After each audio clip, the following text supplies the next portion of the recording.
And all right. Hello. Welcome, everybody. Happy 4th of July if you celebrate it. We got Hans. Hans, are you celebrating? You're American, I right? am. Our blues festival is going on right now, and at 10 o'clock tonight in Portland, Oregon, Pacific time, the So that's fireworks why will you are be in a hurry. I lit off, understand. lit off over the waterfront of the Willamette River. So it'd be very, very impressive if anybody can So in get 1 hour's seats. time, so you're gonna rejoin from your cell phone and then you're gonna, stream some fireworks for us, right? Probably could actually. I'll have to figure that one out. All right. And welcome, Brock. Otherwise, I'm gonna slap into the Slim Jim. All right. I guess it's party night, 4th of July. We all got it going on. Brock, we have young Brock, the Prince, aka DJ Brock Prince. Welcome, sir. And tonight you will be talking about one more time. Well, I keep forgetting the name. Happens every time. Oh shit! We Oh, lost and we Brock. lost Brock. Oh dear. All right. Well, in that case, we should get straight down to Hans because Hans is in a rush and Hans No is going to be rush. No rush talking necessary. Yeah. All right. cryptids. Well, if you're going to be bringing us live fireworks, you will be. So, um, wow, Canada and Nepal have some interesting cryptid connections. Let's see. Whoa, what just happened? Backdrop change. Background. Yes. Because So, in Nepal, we have uh, 9+ entities that are considered folklore and legends in Nepal. Did we get Brock back? Oh, here he is. Yeah. the prince returns. But to continue, the wind So, go. everything in Nepal seems to start with the Yeti. So, this is a folkloric creature of sorts, or not. It's the Himalayan Bigfoot. But based on the Yeti scalp and the hand that is in Pangboche, they think it might be something much older and possibly of a bear relation in the background. Right, So, but you always get the debunked. Oh, it was bear, or oh, it was yak, or this or that. But in reality, there's no. in the fossil records these hominids across the land that are something gigantus and this and that.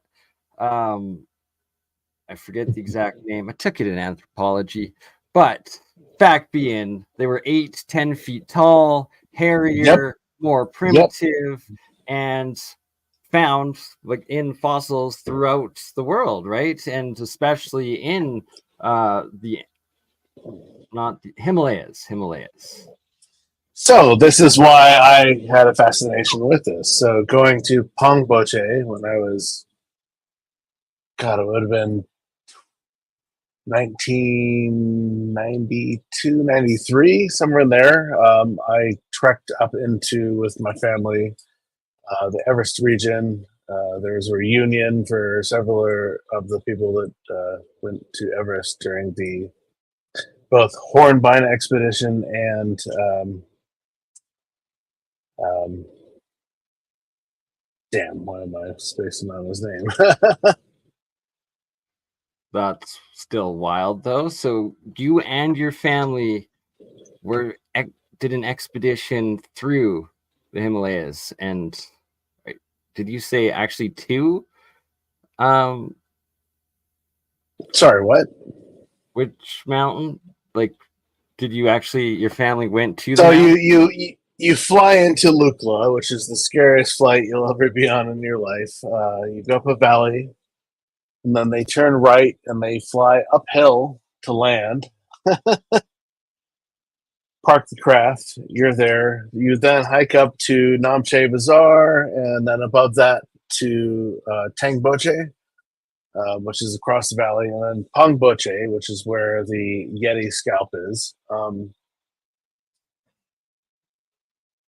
And so seeing that there, and seeing there's 3 fingers that are there as well from what they consider a Yeti hand.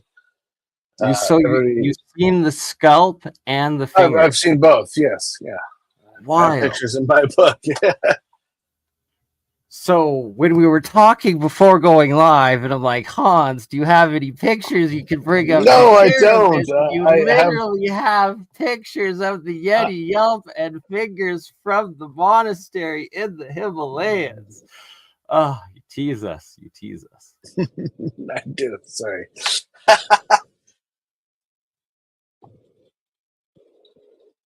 So, what happened to? Right, Brock was having issues with his Wi-Fi, so I think he's just moving throughout, trying to find a spot that has a decent connection. Hopefully, he's able to tune back in. But it's weird, right? It's like was able fine before we start, and then whenever he starts, someone always gets a connection issue. It's funny. Anyway, so. The Yeti is also known as the Yeren, which is in far eastern Tibet or central China now.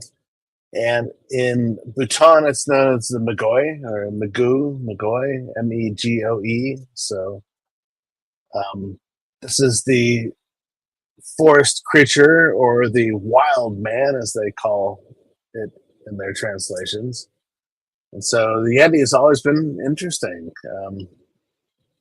So question though, are there different like subspecies or types of like wildman, Yeti, Bigfoot, or are they all the like exact same features, height, color, like animal, or is it? No, not at all. It's similar to what we have here in the States. We have like the Bigfoot here in the Northwest, up into Canada where you are.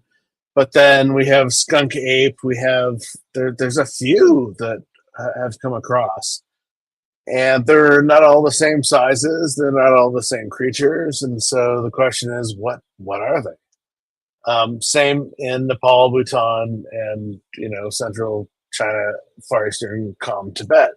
So we have the Yeti, which is more of a humanoid bear creature. I'm not sure. Bear Yeti. Man bear Yeti. But then in far eastern Tibet or central China, they call it the Yeren, and so they have a central park where they've created this sculpture of the Yeren, protecting its child, and it's interesting.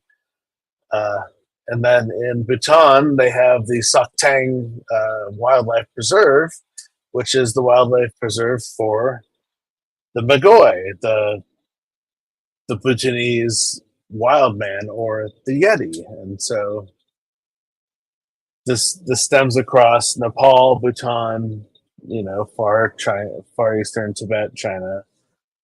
It's the same creature, but what is it? Right, because in Nepal, it's more of the Yeti, but in China and Bhutan, it's more of the Bigfoot, right? So it's like this has got to be the same creature of some sorts. Well, because like in Canada, the Inuit, the native populations, they have 3 different legends, I believe, of like both the Sasquatch, which is like the Bigfoot Yeti style, but then also like the wild men, which are more like just really wild humans, like that are more animalistic, not quite human, but not human-ish. And then also this is the Megoi in Bhutan. Yeah. Okay. Yeah. Right. Yeah. So it's like there are the different types. So essentially there's legends and stories and documentation of these different subgroups of humanoids across all lands and all ancient peoples and native peoples, that it's like, well, how many coincidences do you need? No, there must be these other species of hominids and humanoid populations that still exist in some degree that are out there. And also that there's like the little warriors, the little people too, that the stories of. And then it also gets into the more occult, esoteric slash interdimensional with things like the Wendigo, the Djinn, stuff like that. Do you want to get into the similarities of the stories? What? Give me a description of Wendigo. Yeah, because So, that's more of a Canadian yeah, aspect to all this. Yeah. so the Wendigo essentially is a like spirit body snatching entity that essentially a demon-ish style entity that will once someone eats human flesh will possess the individual to have a thirst and diet desire of only human flesh, and then they become cannibalistic, and they're known for instantly like turning on their family, their community, and trying to eat everyone. And it's like they usually have to be like I think some sort of exorcism, but usually it's just documented that they get exterminated or put to death because they're killing Would you consider it like a vampiric energy or yeah, essentially yes, like a vampiric almost zombie is too, though, in that it's flesh it's eating, and apparently it becomes almost zombie like some of the descriptions of it is that like kind of trans-dimensional, but also like the flesh is rotting or something of the still living person entity if they survive for like a month or something, like once they go off into the bush, if like they don't get killed by the tribe or the community and they go like make it into the wild and like have the transformation or something, then it's like they become like this essential like half physical half like trans-dimensional like cannibalistic monster thing. I think, if I'm understanding the legends correctly, I could be wrong, but I'm pretty sure that's the so in Nepal there's a similar entity like the Pishaj or Pisaji. It's a flesh eater. It's a vampire that hangs out at the funerals because a lot of funerals in Nepal are burning gods, and so they will burn their family based on their caste. There's a lot of different rituals that go on with burning. Anyway, but this Pisage hang out at these locations after dark, and they will go after basically the people that have just died. So there's this flesh eating concept. And so these are considered the vampires of Nepal, the Pisage. But then we have like Nagas. Nagas are interesting because the lower torso is a snake or a dragon entity, and the upper torso is a human. And so what were they doing? Well, the Nagas will protect mostly the entrances to Mount Meru, which I talk about in some of my Dropa stuff and symbology as well. So yeah, right, like, and aren't they essentially like demigod like or have properties of like millennial or longer lives stuff, the Naga, the Nagas, of course, yeah. and yes, that they're like reptilian and they're guarding the Mount Meru underworld essentially, right? The Mount Meru is above the surface. Semeru is the whole mountain. So it stems from, like I say in my lectures, basically the base chakra, which is Shambhala, or the underworld, and then there's 7 layers all the way to the crown chakra of different dimensions, where different beings live and progress.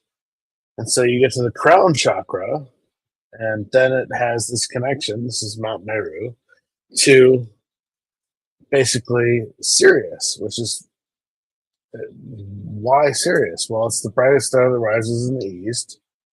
When Mount Meru has the most projection of the Milky Way, Sirius is right there. During the summer months when Sirius comes above the horizon. And so this has been where the Milky Way stems to. Well, the Milky Way is also a transition or a transitional idea of basically the rainbow. And so if you're connecting the top of Mount Meru to Sirius through a rainbow, would this not be the Milky Way? It's right there in front of you. Anyway. So, All yeah. right. So I guess, well, how fitting it's ThorsDay, and Thor is quite active over Calgary right now. Maybe that's also what's affecting Brock's connection. Lots of huge thunder, and I just lost internet connection on all three of my computers simultaneously. Give me an idea. What's ThorsDay? Sorry. Yes. Right. Well, Thursday, and we got thunder and lightning and storm. ThorsDay. Now I get it correct. Yeah. Right. ThorsDay. That's why it's WooWoo Wednesday on ThorsDay, because, well, it's also Hans Day. Where is Alex? I guess celebrating as well. Yeah. So I think I got the Wendigo legend correctly.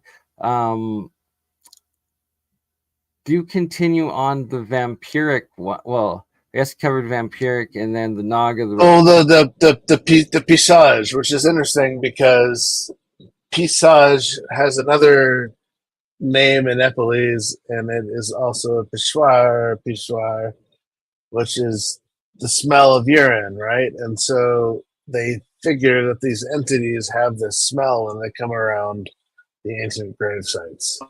So that was kind of. We got Brock back. Yes. See, Brock, I just had all my internet cut out simultaneously too, and there's lots of lightning and thunder overhead, so it could be that affecting the internet too. But I got you loud and clear now, so I'm here now. Perfect. We figured it out. Yay, good deal. So, one of my favorites from Nepalese lore and legend is Kuchkundi. So this is a woman that wears all white. So somebody in her family has died, which is why she wears white. Everything that people wear in Nepal is very symbolic of where they are in their lifespan. If they're prosperic, they have a certain color spectrum. If they're not, they have another. If somebody's died in their family, they always wear white. And so Kuchkundi is this woman that stands on the side of the road, and she begs, "Oh, somebody's died in my family," you know. And all of a sudden, somebody will pull over. "Oh God, I need to help this woman." And she has her feet backward, and she will walk back to a hole in the ground and entice this person who has pulled over for her, pull her in, or pull him into the ground, or whoever it is into the ground, and then devour the corpse, basically. So this is Kuchkundi. This is like one of there's so many legends of people being entranced by Kuchkundi in Nepal. It's kind of crazy. That's so creepy. Gives me the shivers, and it's like there's those videos online that you see of those like witch on the side of the road, backwards hands and like oh, I hope that's not real. So it's like kind of like a land siren almost, right? Oh, for sure. Yeah, exactly. But you're so entranced, you're like, "Oh, I need to help this person," you know? But it's not just on the side of the roads in the middle of nowhere. It happens in the middle of the city. Like, if there's an accident, a lot of people will say, "Oh, Kuchkundi was there. Somebody got hit by a car on motorbike and there was a death, but she was standing there going, please help me," you know? Yeah. So Kuchkundi is a very interesting one in Nepal. Chipu as well. So Chipu is like the creature from the Black Lagoon. So it keeps coming up from under the water. It may be a Naga, but I think it's more like Abraham Lincoln from Hellboy, right? Something like that. So it used to always come up, and then Manjusuri, or sorry, yeah, I guess it was Manjusuri, decided to decapitate it and said, "Hey, you will live again if you can just be a representation of all of these different elements." So Manjusuri, when I talk about the Dropa, there's a story about Manjusuri and Dead God Zavara, but he has other connections to other deities and other situations in his storyline in the Lotus Sutra, the most amazing book ever. Anyway, sorry. We're gonna have to cover the Lotus Sutra all in a I need to dig up all of the different chapters that I. Oof. Like I say, always it's much. It's all poetic verse, and so it's very difficult to understand. You really got to read between the lines and a lot of the stuff. But when you start looking up, oh, what is it being talked about? This, oh, this is a flying palace. Okay, all right, this is here in the literature. Vihaman. Yeah, Vimana. No, Vimana. I Yeah. can hear absolutely crazy hail coming from like a distance and like slowly coming outside. So give me one moment. I'm going to check to see if we can get on camera something large destroying everything. Yay! Yeah. Wait, hail? Yes, sir. Hail Thor. Hail ThorsDay. On the 4th of July. Hail's Please Day. do continue, Han.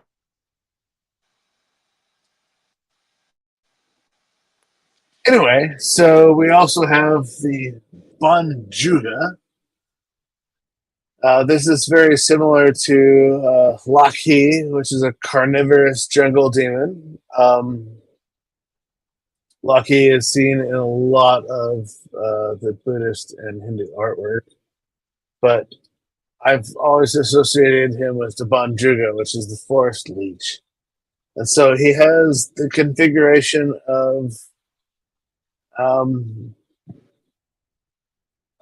Bes. So in Greek, Egyptian, ancient philosophy, Bes is this character of fertility, but he's also depicted as a man of short stature, but bulky beard.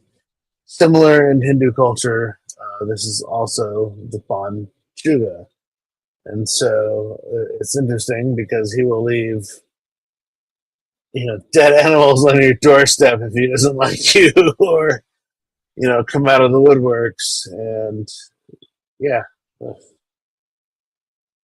And then there's the Tulodunga, the big rocks, and this is a woman that if she feels that you're not in congruence with the woman that you're with, basically, she will roll herself down a hill. She's very buxom in breast. Big Dunga, big rocks. That's what that means. Tula Dunga. She'll roll herself down the hill and, try and roll over you. And so it's interesting that this is also a weird legend and lore of Nepal. But they're all there. Anyway. I think they seeded the cloud. I'm right on the edge of the cloud, and it's like I heard giant like crashes of hail coming down, and then I opened the window, like just going out, or the sliding door, sorry, and it's giant raindrops, but there's a really weird smell in the air, like a chemical smell, and it's like I'm right on the edge of the city, right by an airport in Springbank that's known for seeding clouds to prevent hail in like certain areas because the insurance companies pay for it, but it's just very strange. It was like I could hear the hail coming from far away, getting closer and closer, and then just stopped. Now big rain. Well, welcome back to the cast. But big thunder again, and then who knows? So anyway, that was my. There's a few more on my list, but I think that's kind of where I'm at. Yeah. Oh no, we're good.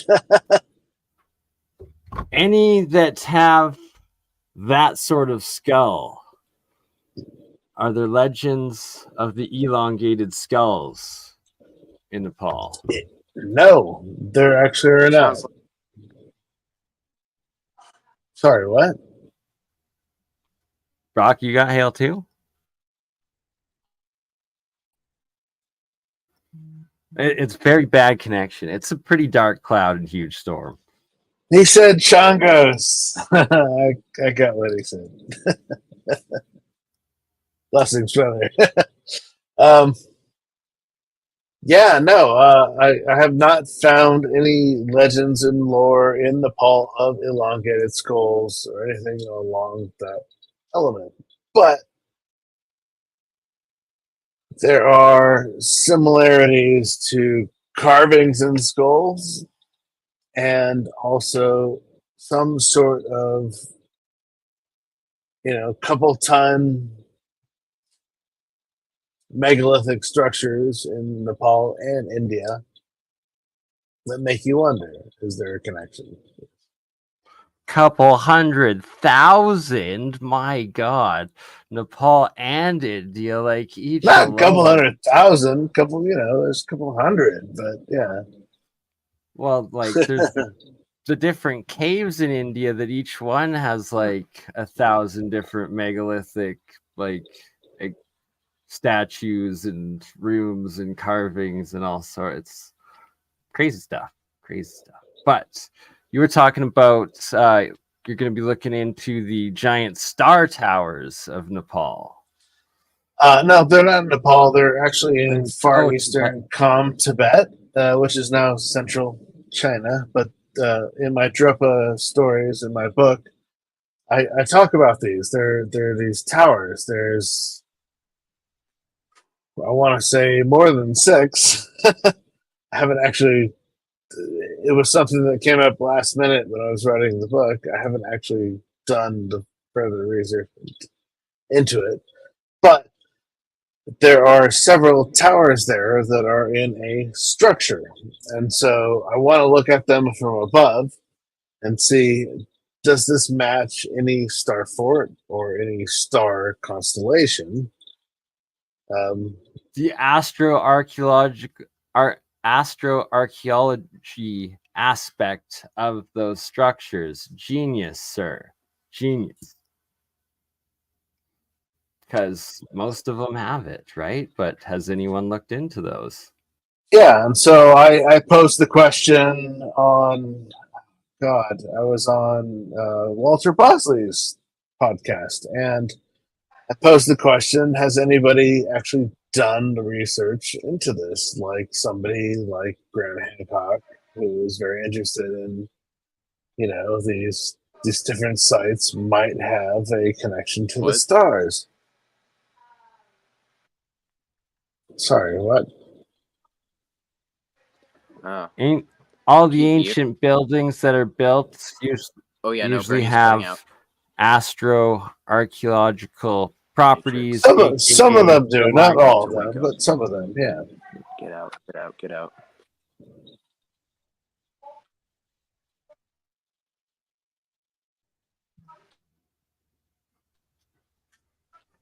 And the hail has begun.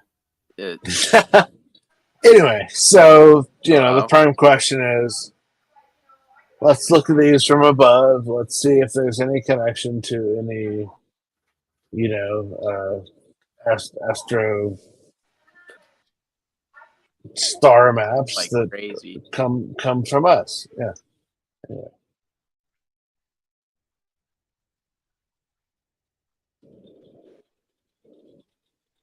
Very nice. Hold on one sec as I give a live view of the redonkulous destruction of my garden right now.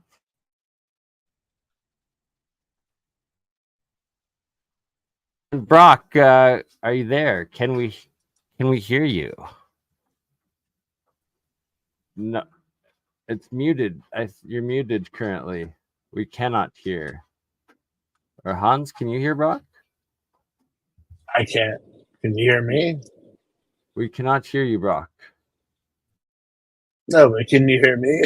Oh, definitely can hear you, Hans. Yes, sir. Okay, awesome. Loud and clear. Loud and clear. Well, as we wait for Brock's audio to come through, I'm gonna check out the crazy hail. Hold on. Oh, now we can hear Brock. Kind of hear Brock. So wait, are you guys getting hailed on right now? Oh yes, I definitely am. Definitely. Interesting.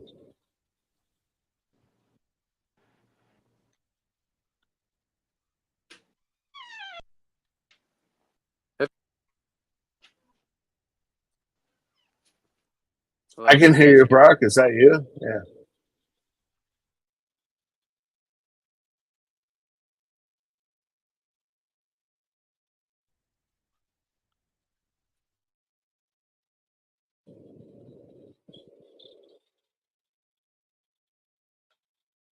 Who's cell cam? Oh my God! Can you hear it?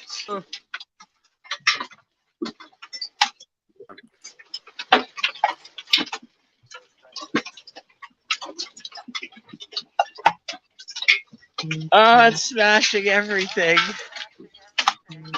Oh no.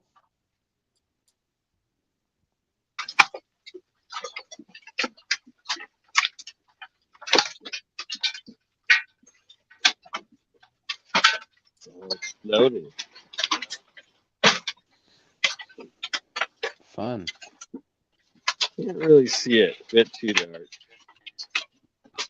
Can you hear it? Who's cell cam? Yeah, we can hear it. Oh, that's your. Oh, gotcha. All right. Yep.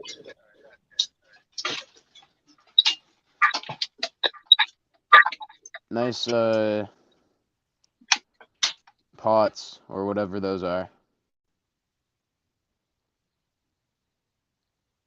Hmm.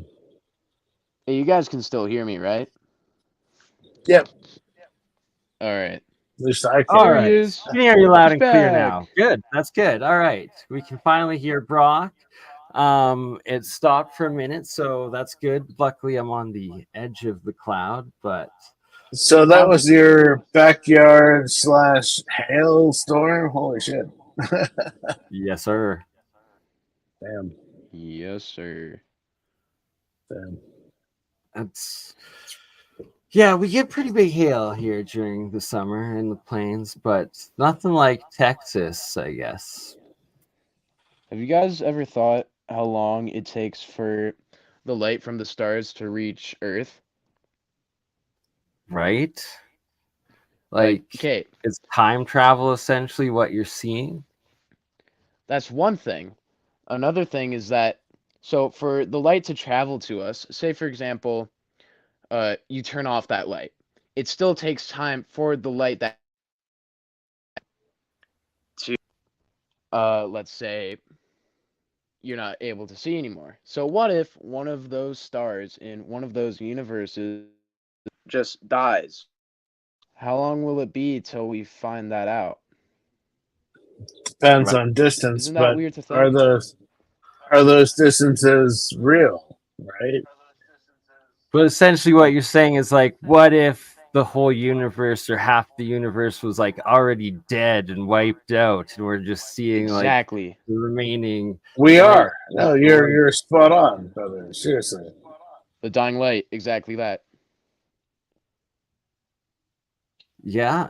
And if you're essentially traveling faster than light, you're essentially time traveling and warp travel, a warp, propulsion, whatever it is, you're breaking space-time fabric, and you can't have time without space. When dealing with those physics and breaking one or the other, you have to involve both. Yeah, that's a great point you make there, Bernie. Yeah, I was talking to Jack Serfati a bit last night, and he goes into that decent amount. That was a great. Indeed. That was a Yeah. great show. It truly was. Brock, good segue. Do you want to get into describing a bit of the military tech study that you had read on? Oh yes, totally. Now, something that I've been researching for a little bit and I've been experimenting on myself is called hemisync. Some Hmm. people who are watching this currently may know what it is. It is practically that sync both of your hemispheres within your head together because uh, really, if you split all of the connection in between both sides of your head, what you'll have is something made up of split personalities in a way. So what hemisync does is that it helps sync both of those together so you can think truly as one. Connecting the left and right brain train of thoughts. And Exactly that, yes. Uh, in a different live podcast, I'd also like to go in depth about the two hemispheres, but we'll do that on a later date. There are files and documents on the internet from the FBI of their research. Now, the research that they uh, post to the internet shows under uh, all of the experiments of hemisync, it improves almost like their mental levels, such as being able to think properly and remember things properly, to being able to grow a lot more quicker than the average person should. What else is there? Hemisync is not just wavelengths alone. It also has most of you people, if you are curious on this, look up the Gateway Experience on YouTube. Now, practically, it has a narrator, is what I like to say, and he guides you through all of the things that you should do and what you need to do to have a successful Gateway experience. And most of the time, after feel more relaxed and focused on their daily activities, such as myself. so quickly, Hans is taking on, has to take off, and understand, Hans, you got 30 minutes to make it to the fireworks, and if you can rejoin from the fireworks, please do. If not, no worries. Always a pleasure, my friend. And so the hemisync, what you're talking about, the studies that you read, they're former, or I guess publicized now, former classified military studies that you're referring to. Is Yes. that correct? But I do believe that there is more to it than just what they posted to the internet. Oh, absolutely. 100%. Always. Incredibly. Because in the file Without. they do leave little tips that don't go into depth. So I do believe they're still experimenting on things with hemisync. I 100% know that they have to be doing that for sure, and that hemisync is most likely what. Well, I'm going to have to ask Rick Lambert if that is the project or the field that it was called while he was in the U.S. military, experimenting with Sound the frequencies. sound frequencies and the sound coils, the resonant coils with the frequencies. Yeah. Hans, are you still there? I don't think he's. gonna put Hans in the background in the meantime, and hopefully he rejoins from his phone from the bay with fireworks. But yeah, do continue more on the hemisync research you've done. All right. Well, take this into a example. I recommended it to a friend of mine who was undergoing a kind of mild depression because his parents were going through quite a bit, and it was a time where he was undergoing quite a lot of studies in his classes, which he could not keep up with because of his mental state.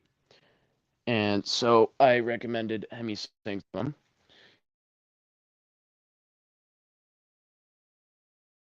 Not only did it improve his learning, but it improved his emotional status overall.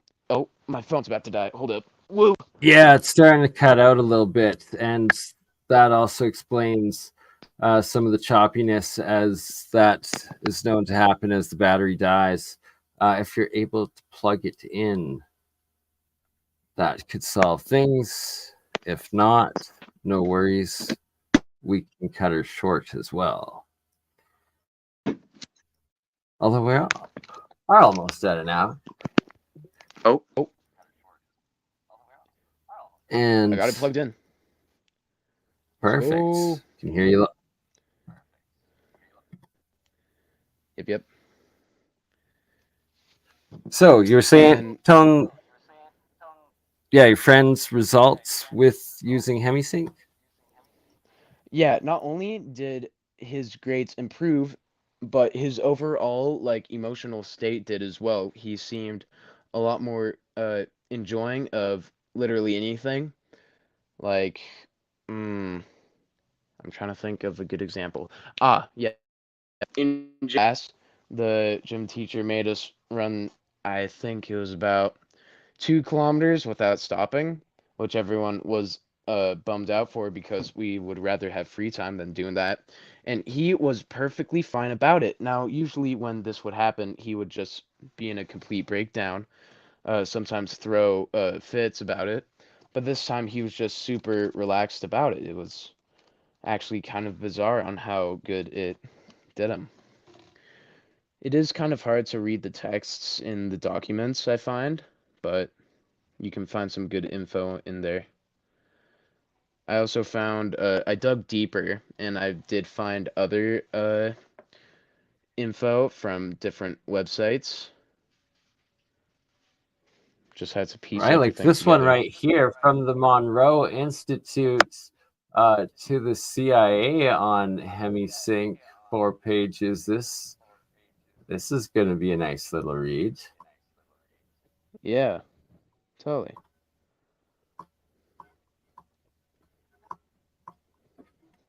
Clearly a huge history to this, hidden history. Indeed. And there is a lot more to it if you dig way deeper into the internet.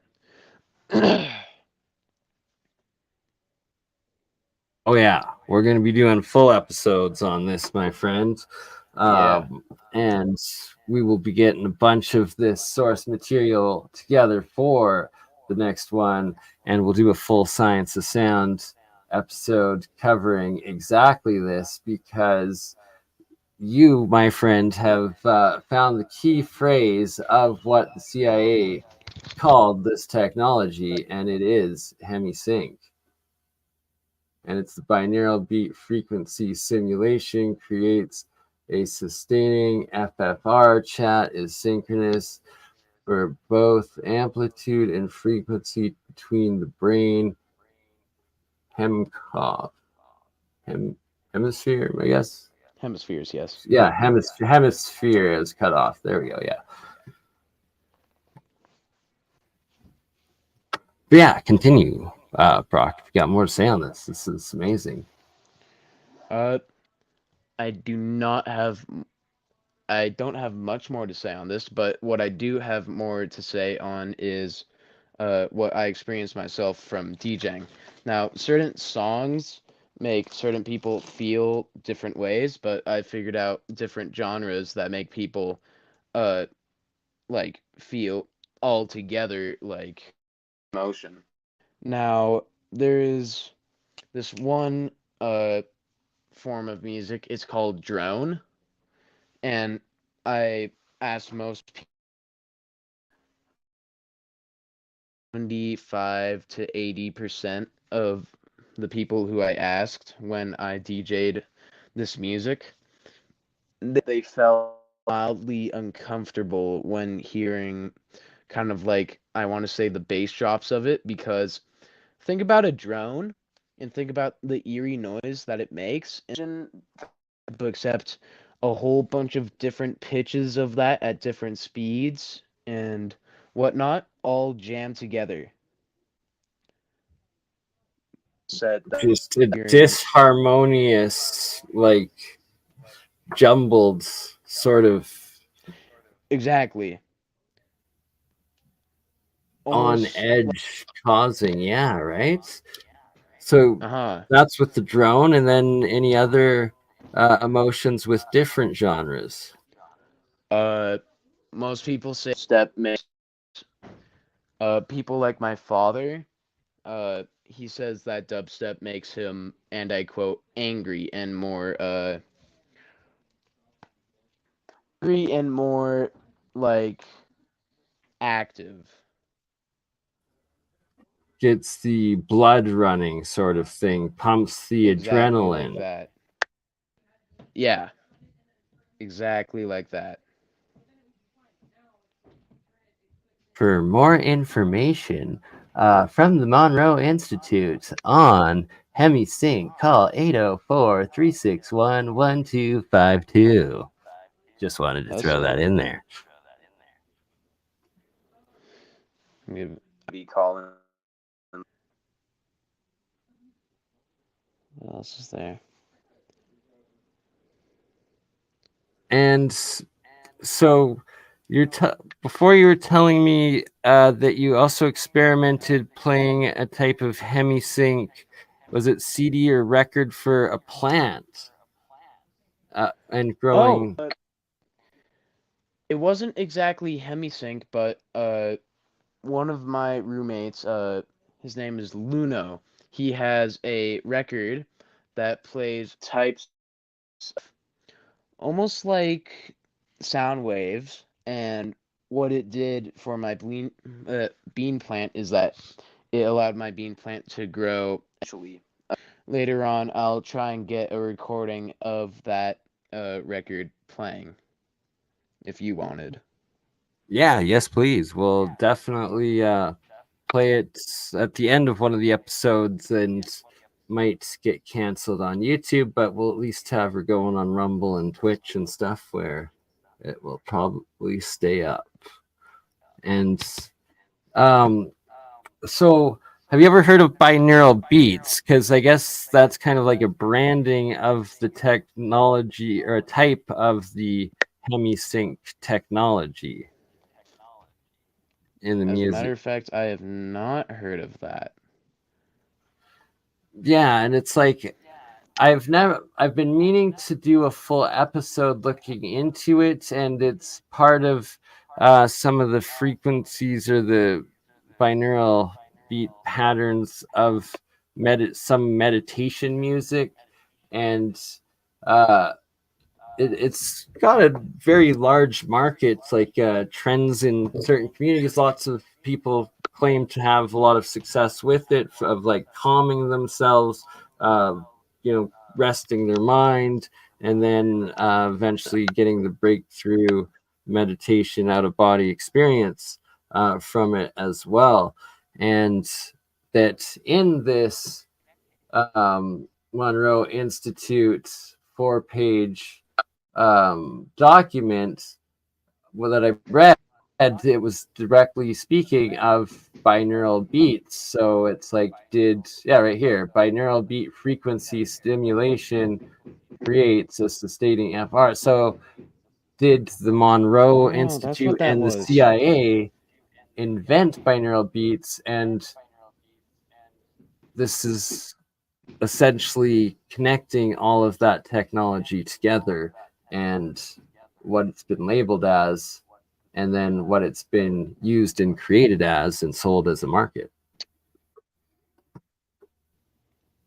Very That's fascinating really stuff. fascinating. Right? Huh. So you think the both may definitely have a connection? Well, right here it's stating that it's a connection because this is the Monroe Institute's communication to the CIA. And in it, they're speaking about how this binaural beat frequency stimulates and creates the hemisync effect and breakthrough.